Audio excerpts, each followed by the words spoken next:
I was sitting in my car in the parking lot of a coffee shop in Millville, Tennessee, staring at a photograph on my phone. It was a page torn from the Sunday crossword puzzle. 3 words circled in red ink, pressed hard enough to dent the paper. The handwriting was shaky. Arthritis will do that after 78. Years, but the message was completely steady. Help. Trapped. Call. And one more word circled separately, at the bottom of the page in a shakier hand. Thanksgiving. I had been waiting 3 years for that signal. My parents spent 10 years telling everyone in this town that I was unemployed. They mocked me at church suppers, at cousin weddings, at my own grandmother's birthday party. What they never knew was that I investigate people exactly like them for a living. And my grandmother had just sent me the code. What happened at that Thanksgiving table 30 minutes later ended up in the Millville paper. But before I tell you that part, you need to understand how a family decides one of their own is worth nothing, and what it costs them when they are wrong. My name is Bethany. I'm 34 years old. This is the story of how my family tried to erase me, how they spent 10 years stealing from the grandmother who believed in me, and how one crossword puzzle brought everything crashing down on the day none of them ever saw coming. Most mornings I am at my desk by 7. The office sits on the 3rd floor of the Knox County Government Building in Knoxville, Tennessee. Fluorescent lights, beige walls, a coffee maker that has been broken since April. Nothing glamorous. The nameplate on my cubicle reads Senior Investigator, Adult Protective Services. I have held that title for 6 years. Before that, I was a field caseworker for 4 years. 10 years total, protecting elderly adults from financial exploitation, neglect and abuse.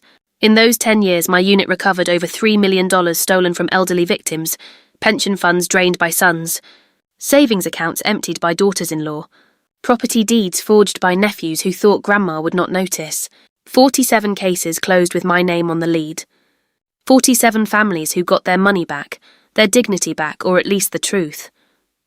I can spot a forged power of attorney from 3 pages away. I can read a bank statement the way a mechanic reads an engine. I know what is supposed to be there, and I know when something has been removed.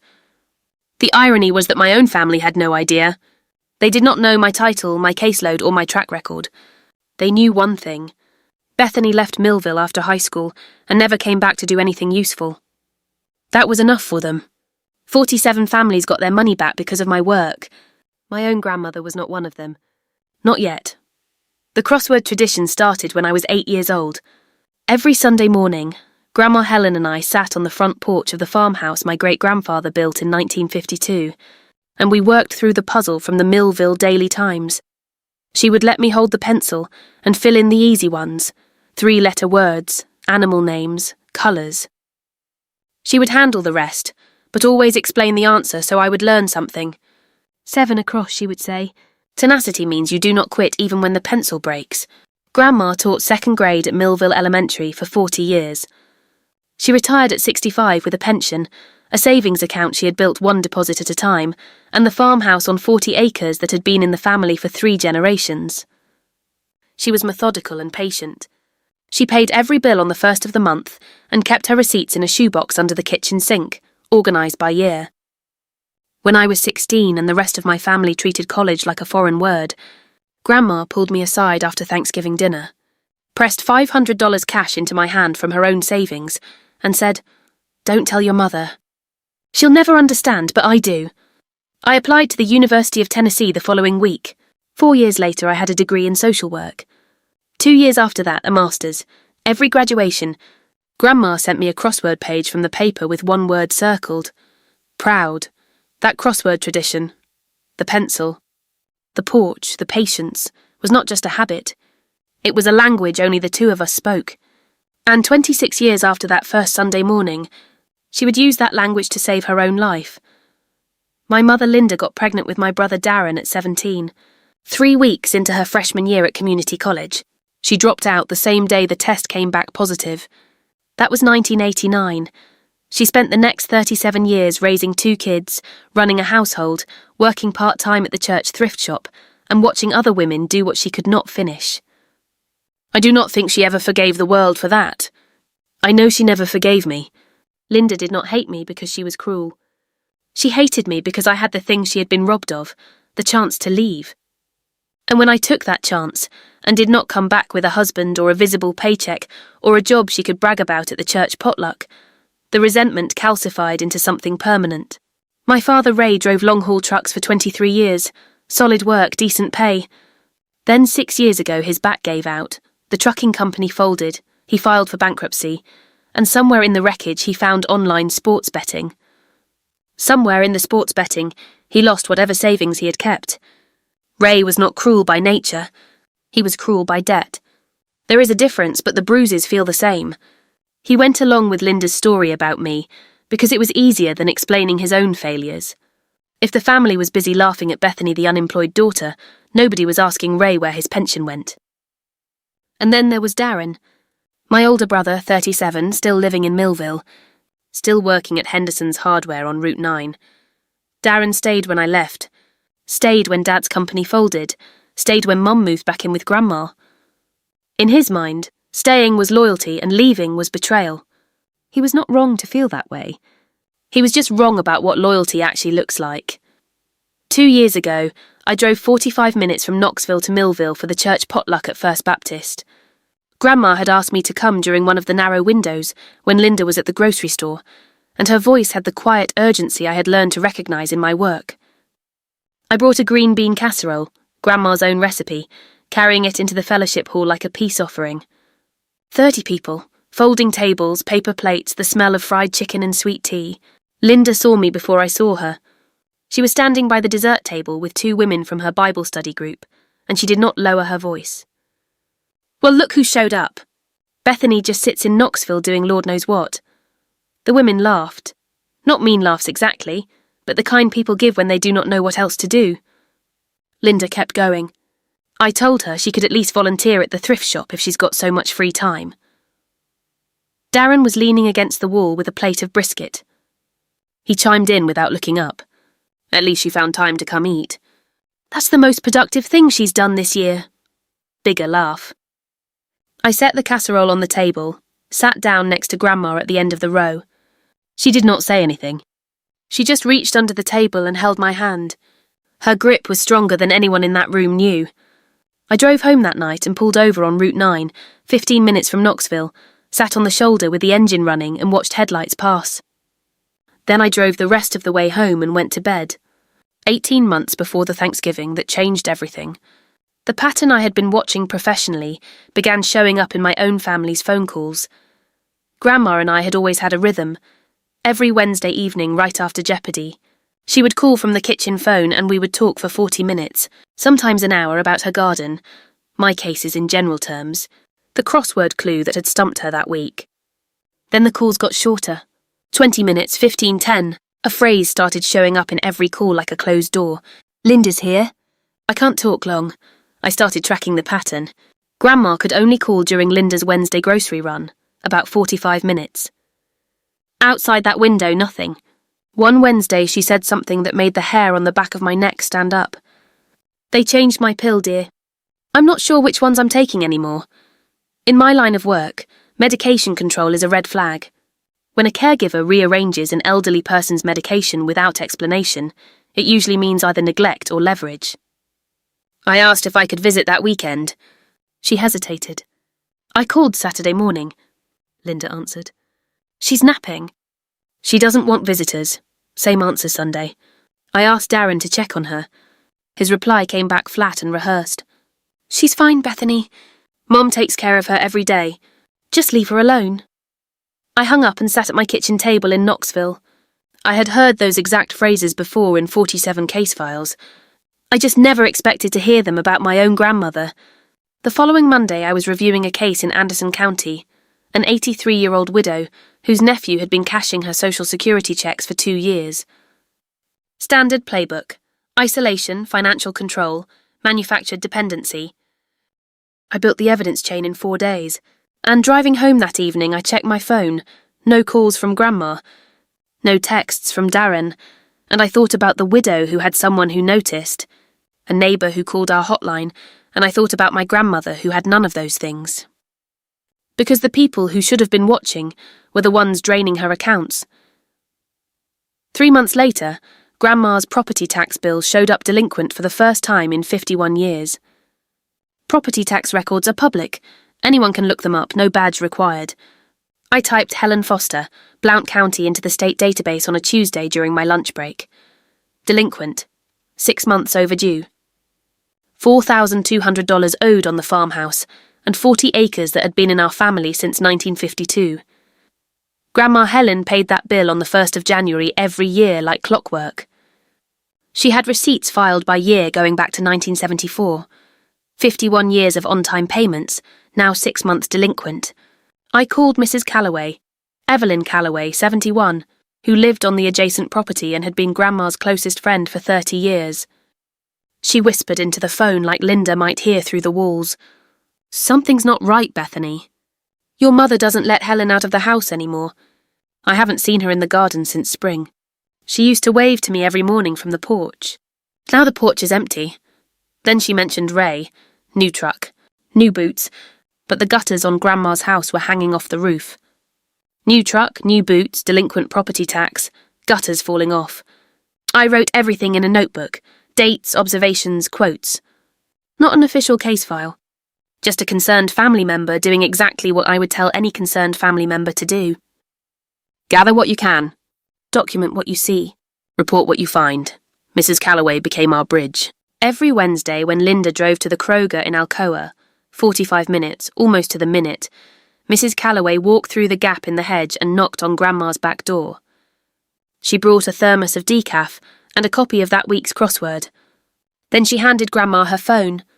The first real conversation I had with Grandma in months lasted 11 minutes and confirmed everything I had been afraid to say out loud.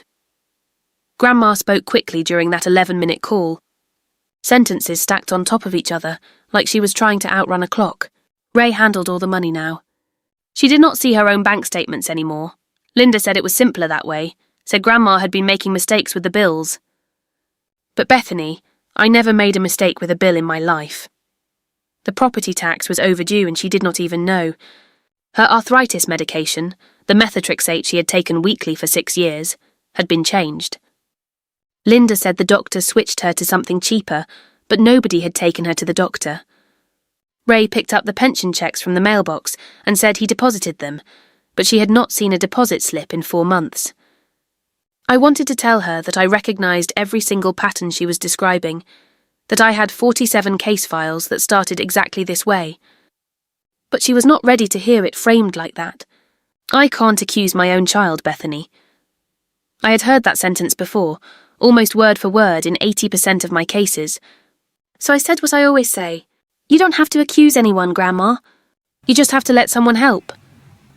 I drove to Millville the following Saturday, knocked on the farmhouse front door. Linda opened it 6 inches. "What do you want?" I asked to sit on the porch with Grandma for half an hour.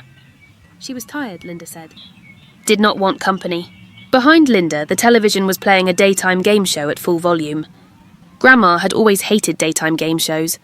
She watched PBS documentaries and Jeopardy. I said I would wait on the porch. Linda shut the door.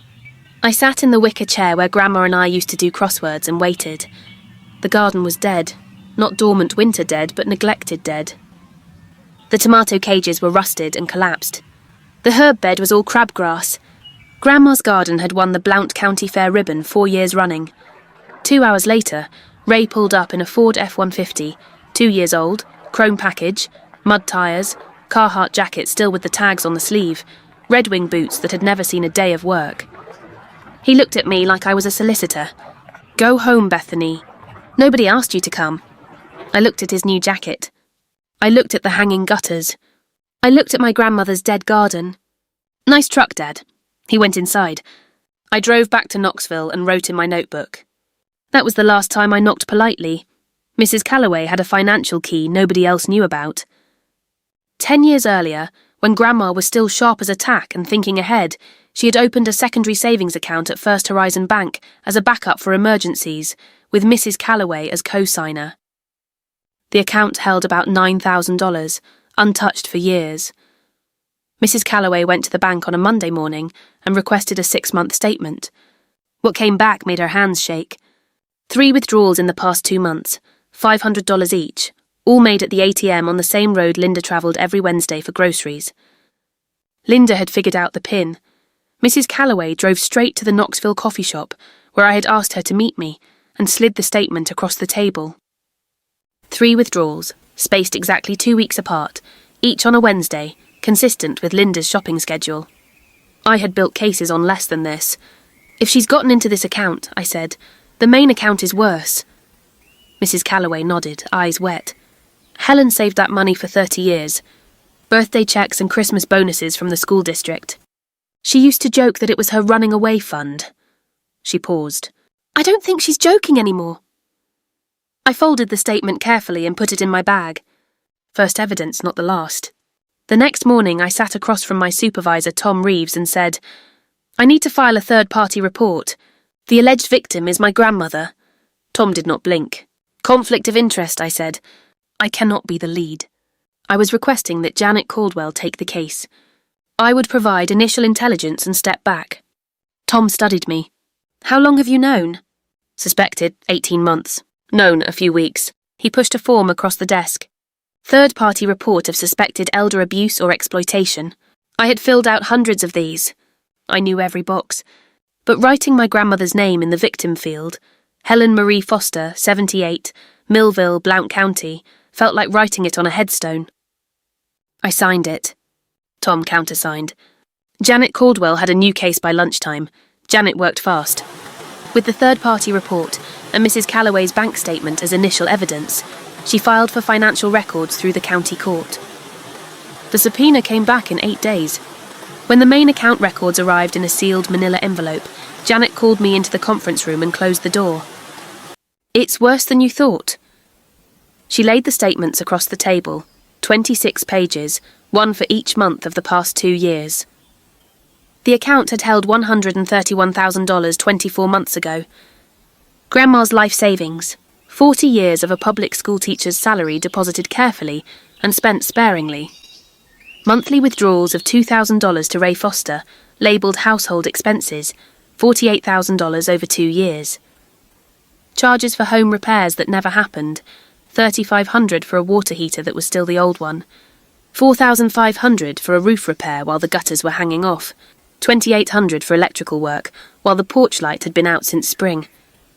Linda's name appeared on 6 checks to a medical billing company that did not exist. Janet had already looked it up. Total missing, approximately $127,000. And here was the detail that turned my professional detachment into something closer to fury. Grandma's arthritis medication, $340 a month, had gone unpaid for 3 months. The pharmacy had cut her off. While Ray bought a new truck and Linda wrote checks to a fictional company, my grandmother sat in that farmhouse without the medication she needed to move her hands. Janet left me alone with the statements. I sat at my kitchen table that evening with a cup of coffee that went cold and read every line on every page. 26 pages, 26 months. And on the last page, final line, current balance, $3,428. 40 years of chalk dust and lesson plans.